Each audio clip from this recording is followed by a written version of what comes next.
Mare! Oh, Ay, Mare, ano? Kamusta si Abby? kailangan pa siya mapa-CT scan eh, sabi ng doktor. Kawawa naman si Abby, Mare.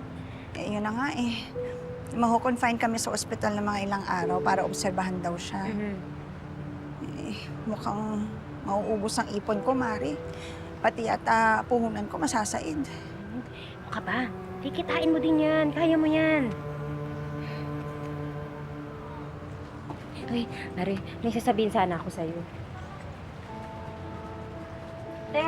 Pwedeng pabili ng soft drinks? Gusto kong sabihin sa'yo. Naalala mo yung padlock sa gate niyo kaya hindi mo mabuksan? Oo, ano yun, Mari? Bakit? Mare, may nakakita. Si Romy daw pala naglagay nun. Ha? May nagsend sa akin Sinabi ko lang mga ba? Sinabi ko lang mga ba? May nagsend sa akin ng CCTV video. Kaya lang, ito.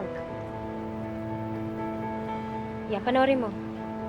Tama talagang hinala ko eh. Sila talagang may pakana nito eh.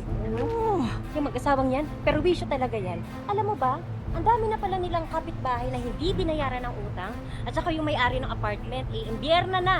Dahil ilang buwan na daw silang hindi nakakabayad. Eh, isa siyang linta eh. Pati yung asawa niya. Oo. Ang dapat ito sa dalawang to, durugin, Ayan. tirisin, Dapat. buwisit sila. Tama. Siyang siya? Ang barangay. Hoy! Tisay! Romy! Walang hiya kayong dalawa! Ano na naman problema mo, ha? Kung galit ka sa mundo, wag mo kami idamay. Hoy! Huwag na kayong magmaang-maangan ha. Dahil alam ko na yung totoo. Ikaw naglagay ng padlock sa gate ko. Muntik nang mamatay yung anak ko nagdahil sa'yo. Esther, sandali lang ha. Ikaw grabe na pamimintang mo. Hindi ako kriminal.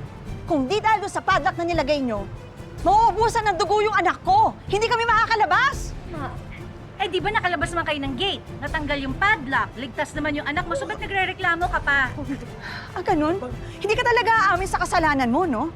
Eh, kung makapagbintang ka, wagas. Alam mo, irereklamo kita. Ako magrereklamo. Baka nakakalimutan nyo, ha? May mga utang pa kayo sa akin. Ang laki-laki na atraso nyo sa akin. Ah, so, nanunumbat ka pang lintik ka. Ah, lintik pala, ha? Talaga, lintik ka. Kaya itong babae na to, di ba? Kapag na mukha mo. Ay! Tama! Uy! Oo, sige, subukan mo. Babae yan. Huwag kang gagante. Yan ang bagay sa'yo. Bugok na itlog. May araw din kayo sa akin. Hindi pa tayo tapos.